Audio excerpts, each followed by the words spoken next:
With the coronavirus capsizing Easter traditions, Australians and New Zealanders spent Sunday attending church services virtually, setting up camps in backyards and where the law and weather allowed, with physically distanced walks on beaches.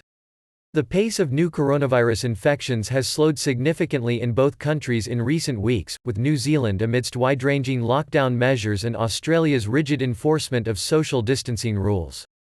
According to Australia's Health Ministry, the number of new confirmed cases rose on Sunday by 51, the slowest rate in a month, to 6,289, while there have been 59 deaths. In New Zealand, the number of recovered cases of COVID-19 continues to be higher than the number of new infections, with 14 new cases on Sunday bringing the total to 1,049. 4 people have died so far. There is no place in the world I would rather be than Australia at the moment, Chief Medical Officer Brendan Murphy said at a televised briefing on Sunday, urging, however, not to become complacent. We must maintain our strong position of social distancing.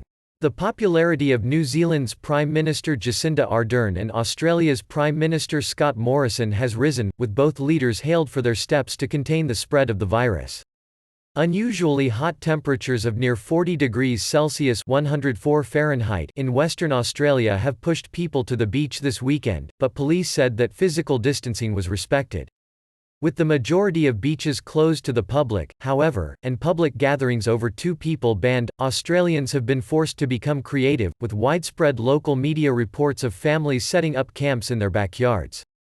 Churches and synagogues across Australia have offered their services online, as places of worships have been closed due to the pandemic.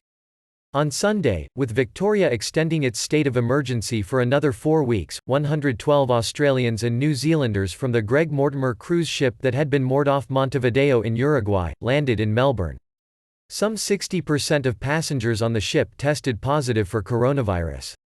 Treasurer Josh Frydenberg told ABC television that while there will be an uptick in unemployment and a hit to the economy because of the virus, it would be very dangerous to move ahead of medical advice and ease restrictions. The government committed on Sunday more than $18 billion ($11.2 billion) to universities this year, with Education Minister Dan Tehan saying prices for some short courses will be slashed to enable people to binge on studying. $1 equals 1.6111 Australian dollars.